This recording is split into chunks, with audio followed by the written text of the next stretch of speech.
Hello అండి. ఇప్పుడు చెప్పబోయే కథ పేరు ఆత్మీయ వంచన. ఈ కథని రచించిన వారు రెడ్డి గారు. ఇక కథలోకి వెళ్ళిపోతే, రాము చాలా అమాయకుడు, కానీ కొంచెం సోమరిపోతు. నాన్న చిన్నతనంలోనే పోవటంతో అమ్మ లక్ష్మీదేవి పెద్ద కొడుకు వరప్రసాద్తో పాటు రాముని సమానంగా పెంచిన అమాయకుడు అని రాముని చాలా గారాబం చేసింది. రాము కూడా అది అలుసుగా ఆడింది ఆటగా, పాడింది పాటగా ఏ పని చేయకుండా గడిపేసేవాడు.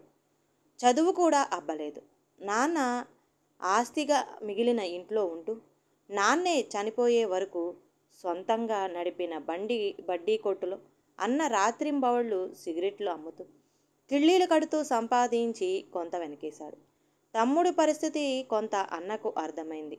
అమాయకుడే కానీ గొప్ప పని దొంగ. అబద్ధాలు ఊరికే ఆడేస్తాడు. మహా తిండిబోతు. అమ్మ గారాబం వల్ల ఏమీ అనలేకపోయేవాడు. కొంత చేతిలో డబ్బు, సిటీలో పెద్ద ఇల్లు, మంచి సినిమా హాల్ సెంటర్లో బడ్డీ కొట్టు కావటం, వ్యాపారం 3 పువ్వులు 6 కాయలుగా ఉండటంతో, డిగ్రీ చదివిన పెద్దగా కట్నం ఇచ్చుకోలేని అమ్మాయి సంబంధం రావటంతో అట్టే ఆలోచించకుండా పెళ్లి చేసుకున్నాడు వరప్రసాద్. వినయం, విద్య, సంస్కారం కలగలిపిన కుందనపు బొమ్మలాంటి సుమిత్ర భర్త ఆలోచనలకు అనుగుణంగా ఉంటూ ఎవరినీ ఇబ్బంది పెట్టకుండా బాగా కలిసిపోయింది. అమాయకుడైన రాము అంటే వదినకు సాఫ్ట్ కార్నర్ ఉంది. రాముని తల్లి తర్వాత తల్లిలా చూసుకునేది. రాముని అప్పుడప్పుడు కొట్టుకు వెళ్ళి వ్యాపారం నేర్చుకోమని ప్రోత్సహించింది. తను చెప్పింది కదా అని ప్రసాద్ కూడా తమ్ముడిని వడ్డీ కొట్టుకి తీసుకెళ్ళేవాడు. కిళ్ళీలు కట్టడం బాగానే నేర్చుకున్నాడు. అన్న లేనప్పుడు కొట్లో కూర్చొని వ్యాపారం చూసుకోవడం బాగానే అలవాటు అయ్యింది. ఇద్దరూ కలిసి చేయటంతో వరప్రసాద్కు కొంచెం సమయం సిక్కి రియల్ ఎస్టేట్ వ్యాపారం కూడా చేయసాగాడు. తమ్ముడు కొట్లో ఉన్నప్పుడు కొంచెం ఆదాయం తగ్గినట్లు అనిపించినా పెద్దగా పట్టించుకోలేదు వరప్రసాద్. సుమిత్ర బ్యాంకు ఉద్యోగాలకు పరీక్షలు రాసి ఉద్యోగం సాధించింది. రాముకి పెళ్లి వయసు రావటంతో తల్లి రాము పెళ్లి గురించి వరప్రసాద్ని కదిలించింది ఒకరోజు.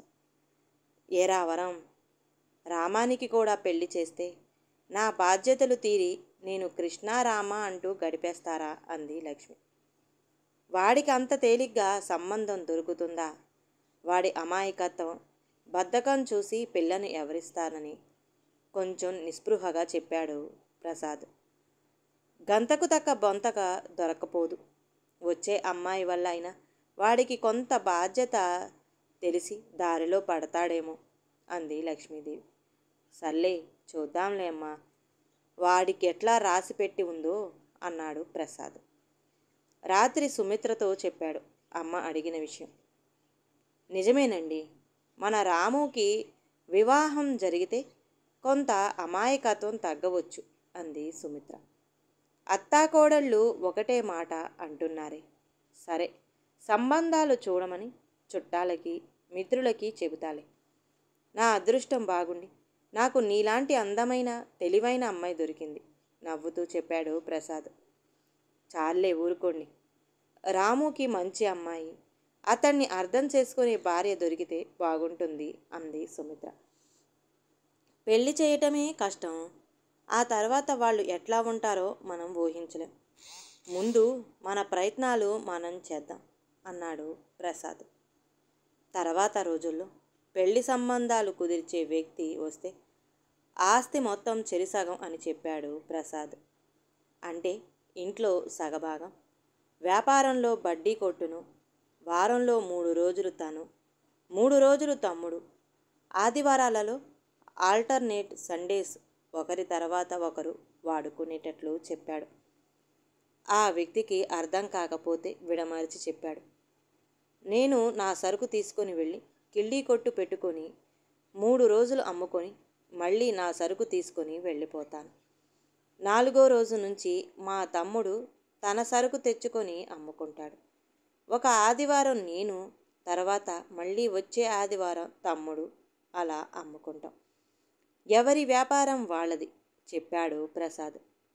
మంచి సెంటర్లో ఉన్న ఆ కిళ్ళీ కొట్లో వ్యాపారం బాగా ఉంటుంది అనేది అందరికీ తెలుసు కనుక దాన్ని అలా పంచుకోవటమే న్యాయం అనిపించింది. ఆ వ్యక్తికి కూడా ఇక అతగాడు సంబంధాలు తేవటం మొదలైంది. చాలా సంబంధాలు రాము గురించి కొంత తెలిసిన తర్వాత వెనక్కు వెళ్ళిపోయాయి. 75 ఫ్లాట్స్ ఉన్న రాఘవ రెసిడెన్సీలో సెక్యూరిటీ పర్సన్గా పనిచేస్తున్న రాజారాంకి 4 ఆడపిల్లలు. ఒక వంశోద్ధారకుడి కోసం ఆశపడి 4 ఆడపిల్లల్ని కన్నారు రాజారాం, రాజేశ్వరి దంపతులు. తర్వాత పిల్లల్ని పెంచి పెద్ద చేసేసరికి వాళ్ళు చాలా ఇబ్బంది పడ్డారు. చివరి అమ్మాయి సుధా ఇంకా చదువుకుంటుంది. పెద్దమ్మాయి పద్మకి, రెండో అమ్మాయి లలితకి పెళ్లి చేసి పంపించేసరికి తల ప్రాణం తోకకు వచ్చింది. మూడో అమ్మాయి కాత్యాయనికి చదువు అస్సలు అబ్బలేదు. టీవీ సీరియల్స్ చూస్తూ పెరిగింది. కొంచెం ఆశలు ఎక్కువ, కోపం కూడా ఎక్కువే. కానీ తల్లిదండ్రుల పరిస్థితి చూసి వాళ్ళు తన పెళ్లి చెయ్యలేరేమోనన్న దిగులు ఉంది. కనీసం 10th వరకు చదువుకోనందుకు బాధపడుతుంది. కానీ ఎప్పటికీ తనకు చదువు అబ్బదని ఫిక్స్ అయిపోయింది. తల్లిదండ్రులు ఏ సంబంధం తెచ్చినా చేసుకునేందుకు నిర్ణయం తీసుకుంది.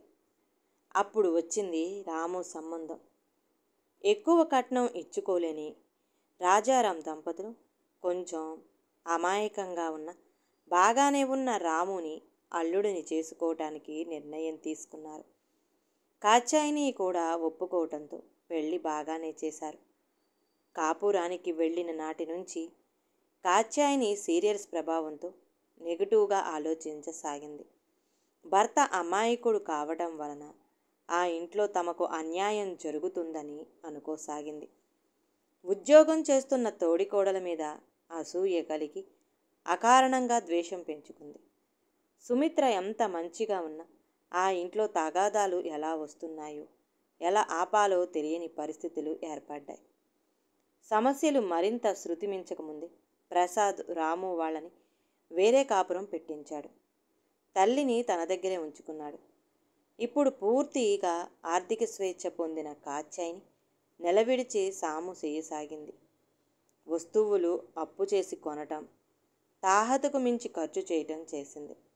అక్కడ రాము వ్యాపారంలో అన్న అజమాయిషీ లేకపోవడంతో కొట్లో నిర్లక్ష్యంగా ఉండటం, ఏది పడితే అది తినేయటం, సరుకి ఎప్పటికప్పుడు అప్పు పెట్టడం చెయ్యసాగాడు.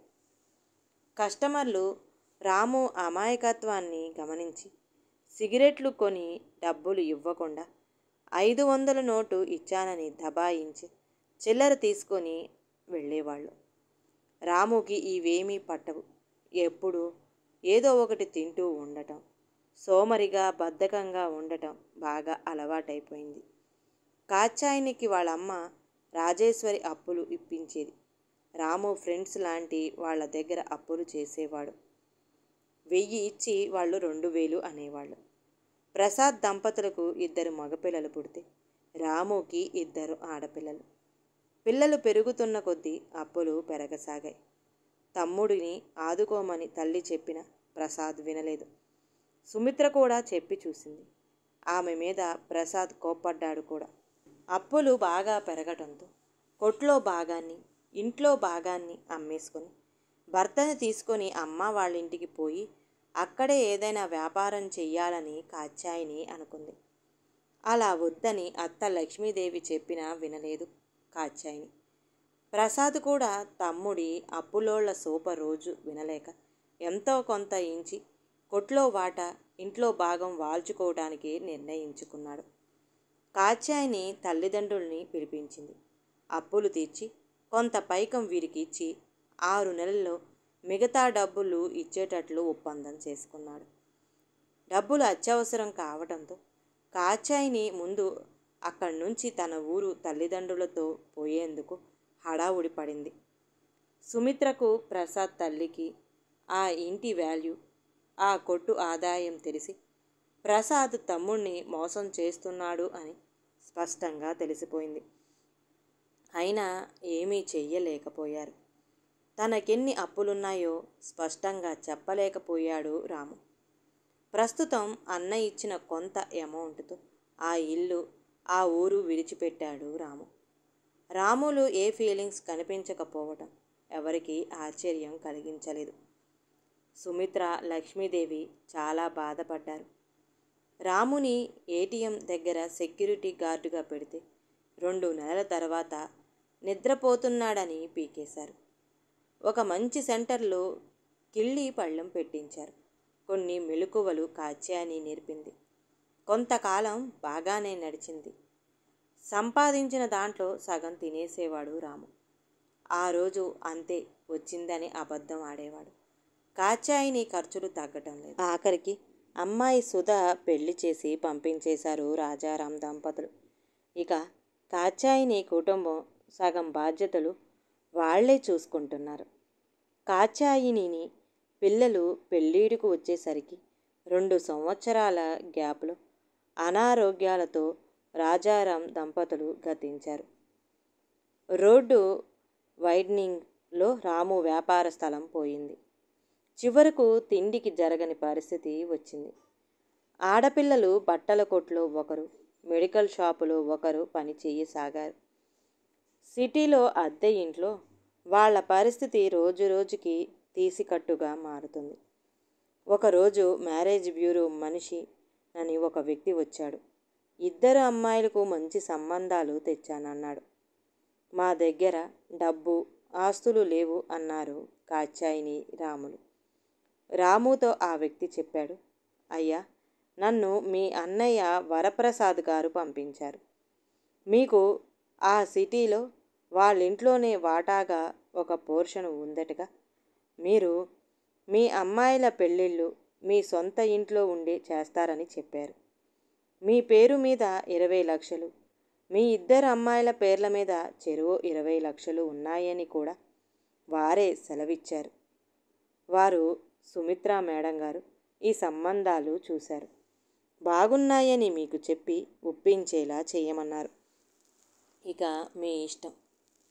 ఆ వ్యక్తి చెప్పిన మాటలు అర్థం చేసుకోవడానికి, అర్థమై సంభ్రమాశ్చర్యాల నుండి కోలుకోవటానికి ఆ దంపతులకి కొంత సమయం పట్టింది.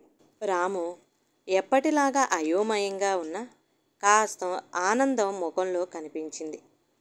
2 అమ్మాయిలు మంచి రోజులు వచ్చాయని రిలీఫ్ ఫీల్ అయ్యారు. నిజానికి వాళ్ళ ఆనందానికి అవధులు లేకుండా పోయాయి. ఎదురుగా లేకపోయినా బావగారికి చేతులెత్తి నమస్కరించింది కాత్యాయని. ఈ కథ కనుక నచ్చితే ప్లీజ్ అండి లైక్ చేయండి. అలాగే ఛానల్ని సబ్స్క్రైబ్ చేసుకోవటం మాత్రం మర్చిపోమాకండి. మీ విలువైన అభిప్రాయాన్ని కామెంట్ బాక్స్లో కామెంట్ చేయండి. అందరికీ ధన్యవాదాలండి.